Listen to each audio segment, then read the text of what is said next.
Hello दोस्तों, स्वागत है आपका हमारे चैनल क्रैकिंग एग्जाम में। आज मैं भारतीय कला का एवं कलागत तत्व का भाग 2 लेके आई हूँ। हमने पिछले भाग में मतलब भाग 1 में कला के वर्गीकरण के बारे में डिस्कस किया था। वीडियो ज़्यादा लंबा ना हो जाए इसलिए मैंने वहाँ पे उसके डिटेल्स नहीं बताए थे। आज मैं वहीं से शुरुआत कर रही हूँ।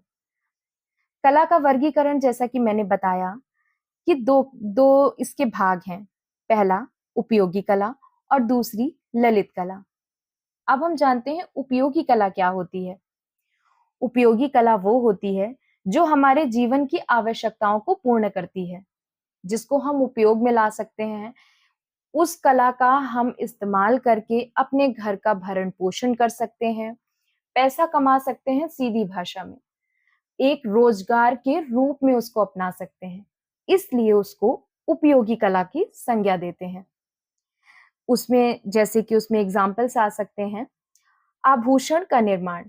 हम जैसे ज्वेलरी डिजाइनर्स होते हैं जिनको हम कहते हैं, रंगाई करना, डेंटिंग पेंटिंग करना, छपाई करना, बढ़ईगिरी। बढ़ईगिरी भी बड़ी कला है भाई। एक लकड़ी का टुकड़ा किसी को दे दिया, उसको उसने स्ट्रक्चर बना के अलमीरा खड़ा कर दी, सोफा बेड बना दिया। ये भी एक कला है जिससे कि वो उसको व्यवसाय के रूप में प्रयोग कर रहा है और अपने घर की रोजी रोटी कर रहा है, रोजी रोटी उससे चला रहा है। ये उपयोगी कला के अंतर्गत सब कुछ आता है, जिससे हमें भौतिक सुख भी प्राप्त होता है। भौतिक सुख क्यों प्राप्त होता है? अपनी कला को हम प्रदर्शित कर रहे हैं, उनसे हम पैसे कमा रहे हैं, उनसे हम भौतिक सुखों का आनंद ले रहे हैं, जैसे कि खाना पीना, लेटना, घूमना। तो ये भी कला का प्रयोग हम कर रहे हैं, इसलिए ये उपयोगी कला के अंतर्गत आता है कि कला को अपने व्यवसाय के रूप में प्रयोग करना ही उपयोगी कला कहलाती है। दूसरा आ जाता है ललित कला। ललित कला जो है उसका सिर्फ एक उद्देश्य होता है, जो मानसिक और आत्मिक मतलब दिमागी तौर पे और अपनी आत्मा को आनंद पहुंचाने के लिए जो कला करी जाती है। जैसे कि लोग ऐसे शौक में गाते हैं या चित्रकार चित्रकारी करते हैं कि ठीक है, ये हमारा प्रोफेशन नहीं है, हम तो ऐसे ही कला करते हैं। तो उसके अंतर तो ललित कला के अंतर्गत इनके 4 प्रकार माने जाते हैं। पहला चित्रकला, दूसरा मूर्ति कला, तीसरा वास्तुकला, चौथा संगीत कला एवं पांचवा काव्य कला। चित्रकला क्या होती है? चित्रकला जो हमारे मन के भाव और विचार को बहुत अच्छे से स्पष्ट रूप से मतलब रंग और ब्रश के माध्यम से जिसको हम व्यक्त कर सकते हैं एक पेज पे, एक दीवार पे, वो चित्रकला का माध्यम है। दूसरा मैंने क्या बताया था? मूर्ति कला। इसके अंतर्गत क्या आ जाता है? किसी वस्तु को किसी चीज का रूप दे देना, वो मूर्ति कला के अंदर है। किसी जैसे पत्थर को, पाषाण को औजारों के द्वारा मूर्ति बना देना, वो भी कला है। तीसरा है वास्तुकला। वास्तुकला के अंतर्गत क्या आ जाता है? जैसे भवन बनाना, मंदिरों का निर्माण करना, बांध बनाना, पुलों का निर्माण करना। इसका आधार क्या हो सकता है? चूना एवं मिट्टी। देखिए, चित्रकला का बनाने का आधार मैंने बताया रंग एंड ब्रश। मूर्तिकला पाषाण, पत्थर या औजारों के माध्यम से बनाई जाती है। वास्तुकला चूना तथा मिट्टी के माध्यम से, आधार इसका चूना और मिट्टी होती है, जिससे कि हम भवनों का, मंदिरों का, पुलों का निर्माण करते हैं। चौथा आ जाता है संगीत कला। संगीत कला के द्वारा हम अपने भाव अत्यधिक मतलब सूक्ष्म, अच्छे मतलब स्पष्ट तरीके से हम व्यक्त कर पाते हैं अपने। अगर हम खुश हैं तो हम अच्छे हैप्पी सॉन्ग सुन रहे हैं, या हम दुखी हैं तो हम उस तरीके का, ये कवि के ऊपर निर्भर करता है कि उसके उस समय लिखते समय उसके भाव क्या थे। तो इसका आधार क्या हुआ? स्वर तथा नाद। ये हो गया संगीत कला। पांचवा आता है काव्य कला। इस कला में स्वर तथा व्यंजन दोनों ही होते हैं। इसका जो प्रभाव होता है वो चिरस्थायी होता है और इस कला का माध्यम शब्द तथा अर्थ होते हैं। आधार मतलब शब्द तथा अर्थ होते हैं। मैंने इन पांचों के आपको आधार इसलिए बताए हैं कि इससे संबंधित प्रश्न भी बन सकते हैं कि जैसे चित्रकला का तो चलिए बहुत नॉर्मल सी चीज है, आ जाता है दिमाग में कि हाँ रंग और ब्रश के बिना तो हम चित्रकारी कर ही नहीं सकते हैं। पर जैसे वास्तुकला आ गई, ऑप्शन में दिया हुआ चूना मिट्टी या खड़िया या कुछ इस तरीके से आपको ऑप्शन में मिल गया और आपको समझ में नहीं आ रहा है इसका आधार क्या हम लिख सकते हैं, तो इसका आधार चूना तथा मिट्टी ही होगा। ठीक है। संगीत का आधार स्वर तथा नाद होगा।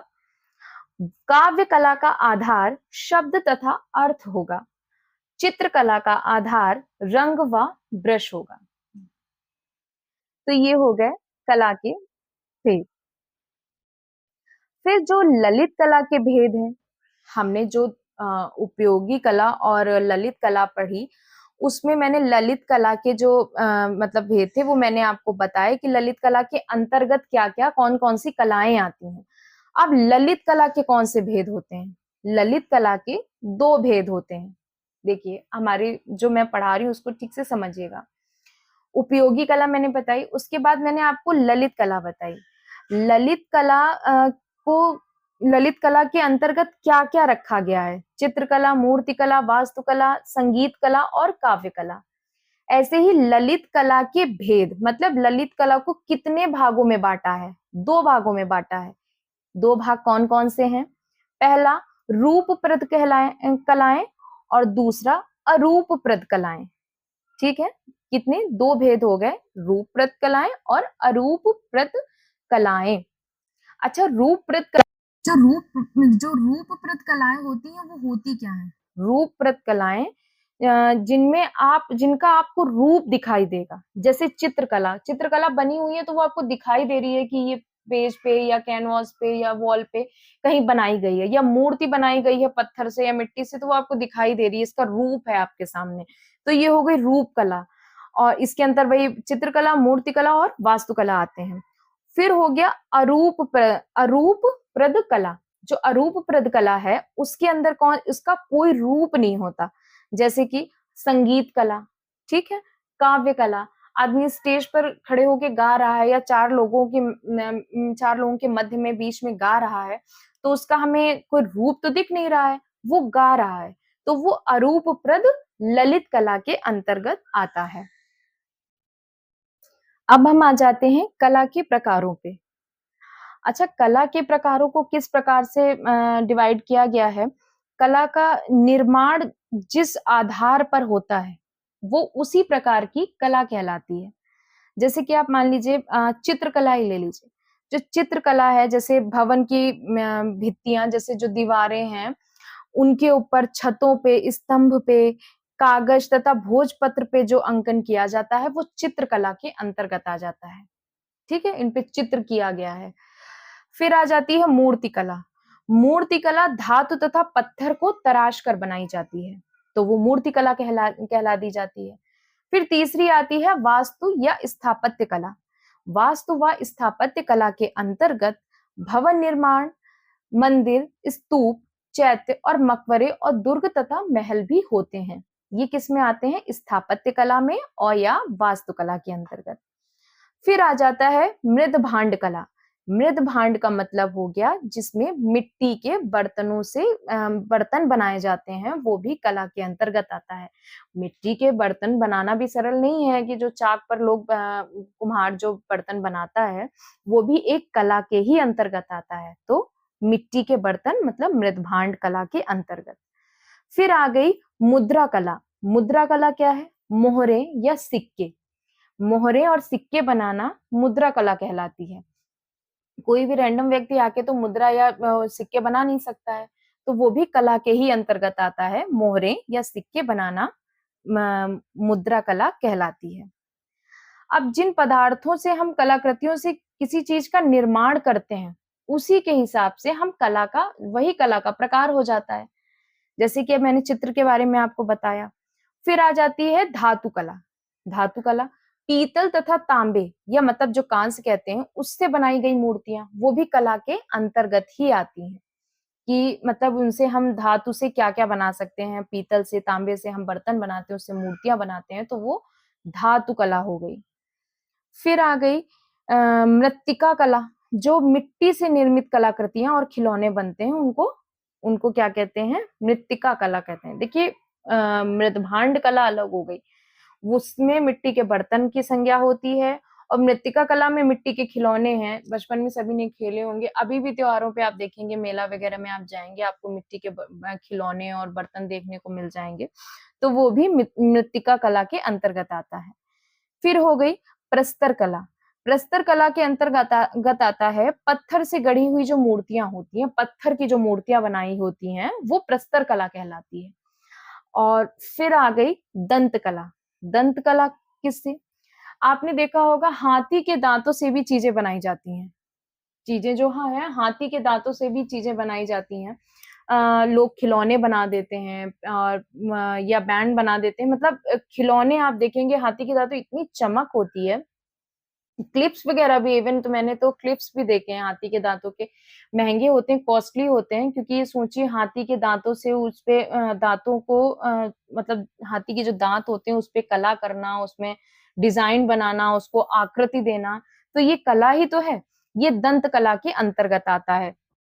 तो दोस्तों हमने कला के प्रकार के बारे में भी जान लिया कि कला के अंतर्गत क्या-क्या चीजें बन सकती हैं, क्या-क्या चीजें आ सकती हैं। ये मैंने आपको इसलिए इतना डिटेल में बताया है कि इससे संबंधित भी प्रश्न बनते हैं और आते भी हैं। मैं लास्ट में जब जो वीडियो इसका जो भाग मैं आखिरी बनाऊँगी, उसमें मैं इससे संबंधित प्रश्न भी आपको ज़रूर बताऊँगी। और अब भाग इसका 3 मैं लेके आऊँगी, जिसमें हम कला के अंग के विषय में भी पढ़ेंगे, उनके कला के क्या तत्व हैं, कला के क्या अंग हैं। फिर वीडियो बहुत लंबा हो रहा है। उम्मीद करती हूँ कि आपको हमारे बनाए हुए वीडियोज़ अच्छे लग रहे होंगे।